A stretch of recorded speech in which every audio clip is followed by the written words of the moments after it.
just to touch on something that Mercedes said, having a wide team brings those additional resources to you. But in order to manage the team as a fighter or as a business person, you have to have that communication, and you have to value the different things that everyone is bringing to the table.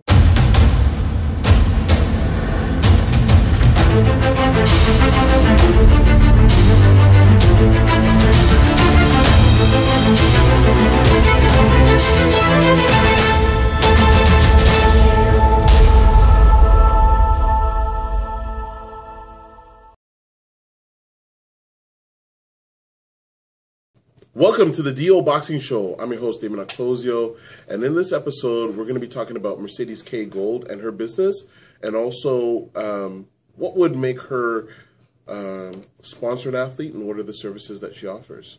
So we're here again with Mercedes Gold. She's a former amateur boxer, a former bikini model, personal trainer, nutritionist, and I'll let her explain her services.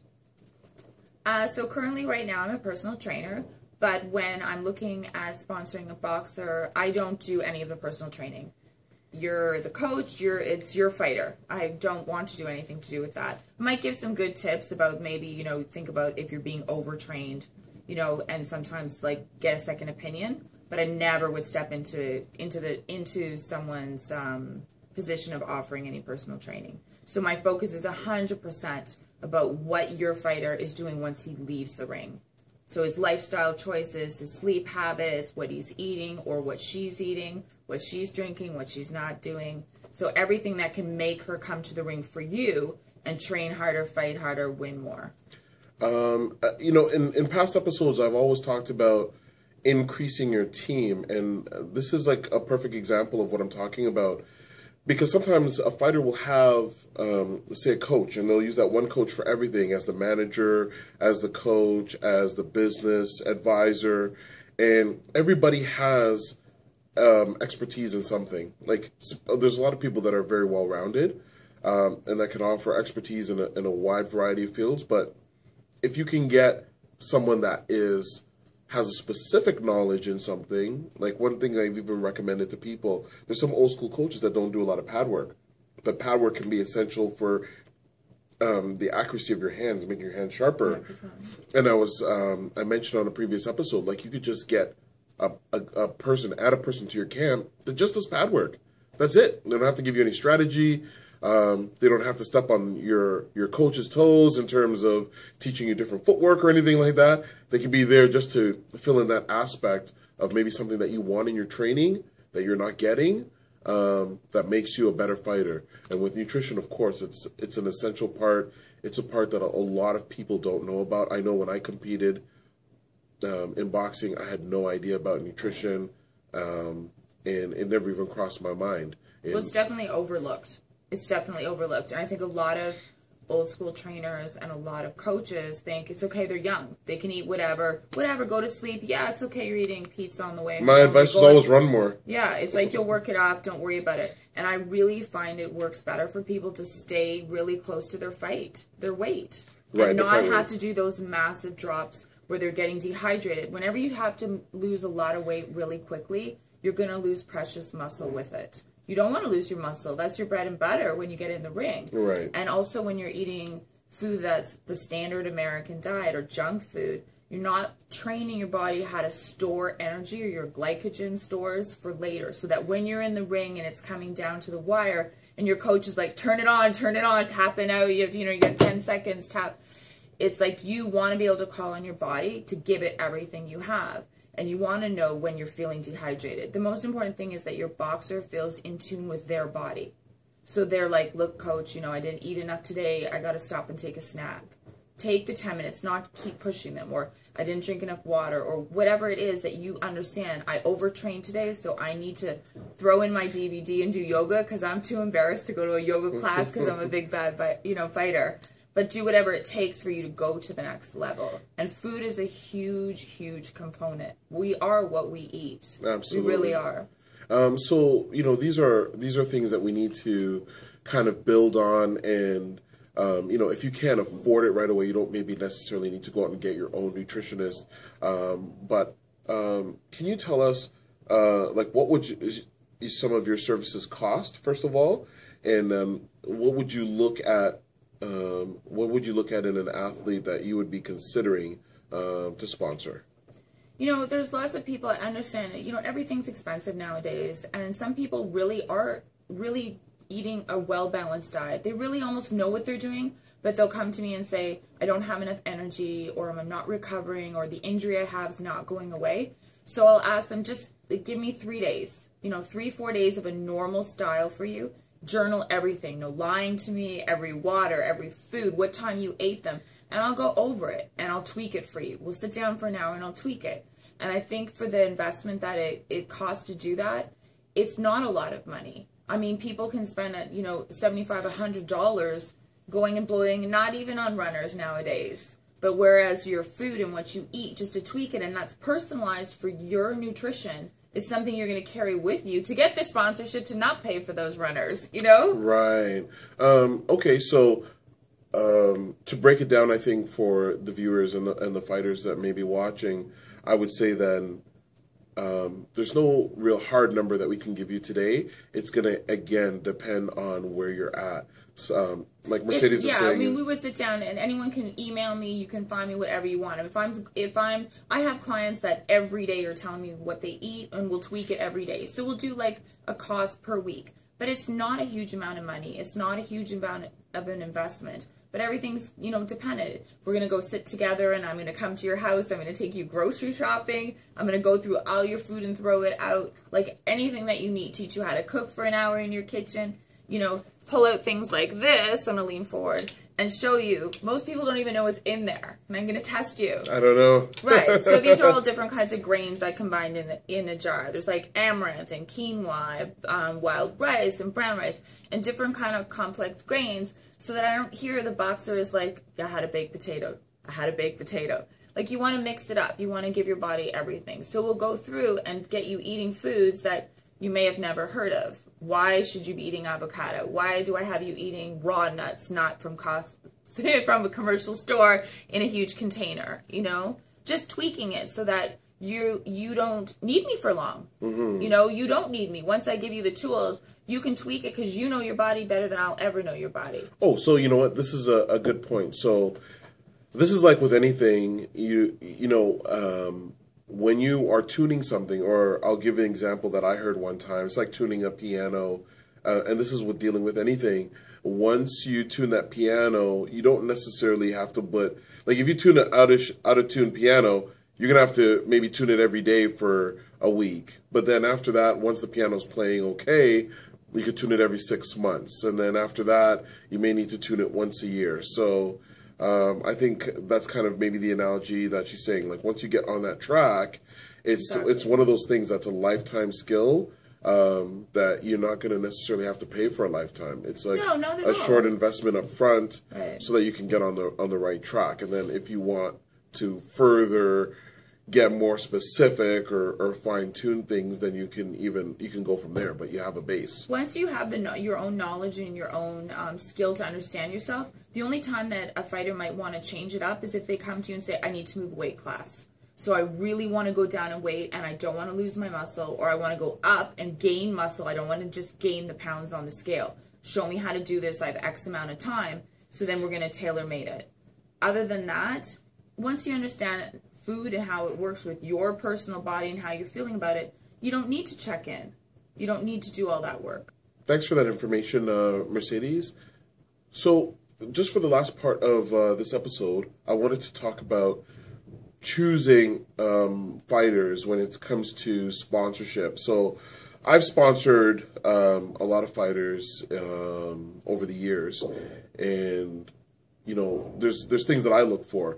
A lot of times people look for whether somebody's already winning. You see people like looking or trying to fight over guys that already have a good record, but I don't do that because I feel very confident in my skills to build a champion. What I'm looking for, and what I believe a lot of business people look for, is someone that is, number one, going to be coachable. Someone that you can have a relationship with, that you can speak honestly to, and they can speak honestly back to you. And the reason why is because I believe that communication is a very, very big thing. Like, not just communication, but over communicating. That's the way that people can understand each other. Because I see a lot of times when people get upset with each other, sometimes it's just a complete miscommunication. People misunderstood what somebody said, and so I like over communicating, and then I look for the other qualities. There has to be a business aspect to it as well, because you want to get a return on what you're doing. So what a lot of people don't understand with business is you invest, you plant seeds. As business people, we know it's just like a farmer. You're going to plant seeds. Sometimes the birds are going to get the seeds before they go. Sometimes the crop is going to wash out. But you want there to be some sort of a prospect of some kind of growth when you're putting in your effort somewhere. So, I'm looking for somebody that, number one, takes care of themselves, is going to represent me in a great light, is going to represent themselves in a great light, and has the potential to go far, whether it's in sport or business. And those are the aspects that I look for. So to bring it very specific for you, the fighters out there, I mean, managing your Facebook pages, your social media, being regular on it, managing the content that you put on there, all those things are important. Mercedes, what are the things that you look for in determining like who you're going to pick up as an athlete? Because you're going to give them like an enormous amount of value in terms of your knowledge that you've gone to school for and that you've experimented with. So what makes you decide like whether you're going to pick up someone? You know what? I think people show who they are kind of in the first meeting. And I like watching to see who's out there. And I always notice the first, like, if I reach out to you and you can't find the time to respond to me, whether it's negatively or positively, whether it's like, sure, that sounds great, let's have a conversation about it, or it's just thanks for the offer, but it's not something I'm interested in. But if you don't even respond, or you take a week or two, or I never hear from you, that right there shows to me I can't work with you. It's like a lack of respect for my time.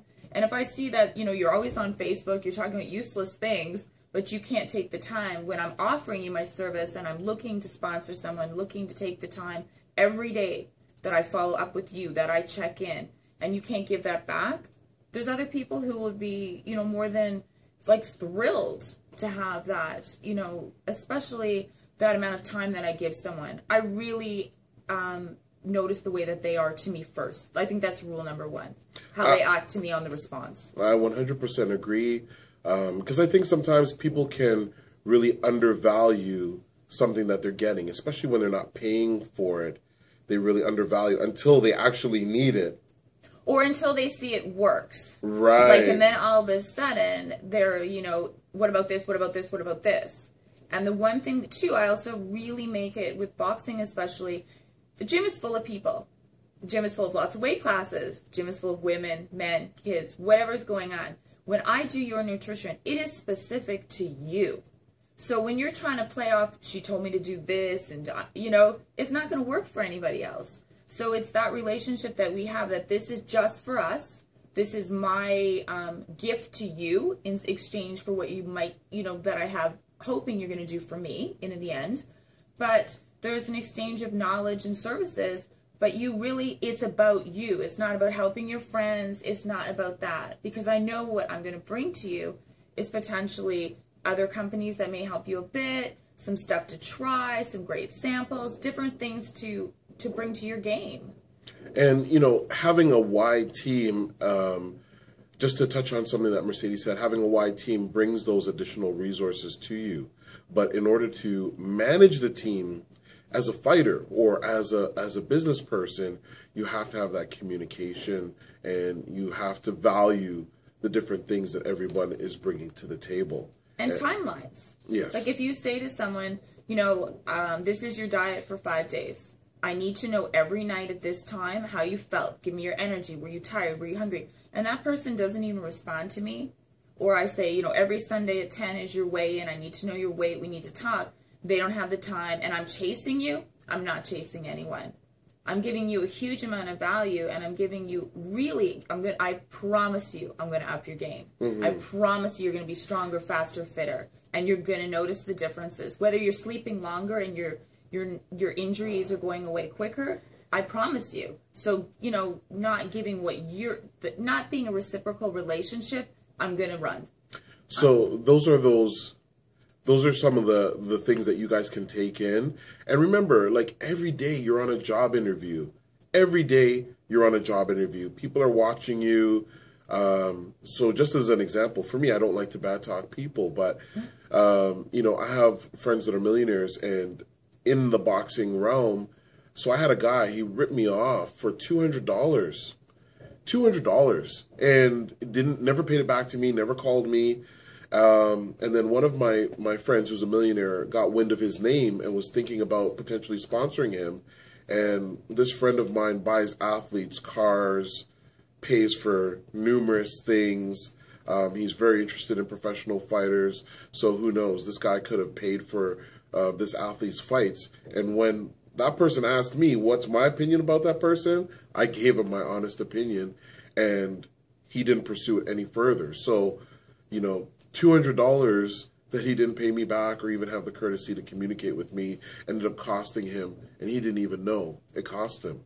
So, it's just about simple respect. Some of the things that Mercedes was saying about getting back to people, you don't know what you're going to lose. So it's about etiquette. It's about your character, and how you go about doing things. Don't you find, too, it's also about valuing the fact that everyone starts somewhere, and you're just building your amateur career. Maybe you even haven't had a fight yet. Maybe you haven't had your first pro fight.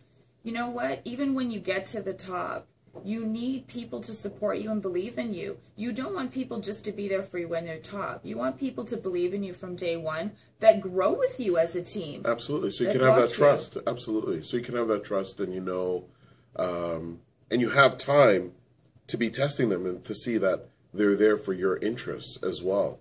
So everything takes time. And if something does go wrong, those are the people that are there from you when you are at the bottom for 5 minutes again. Yeah. When you're feeling low. Right. Everything goes cyclical. So, and you have to prepare for those things.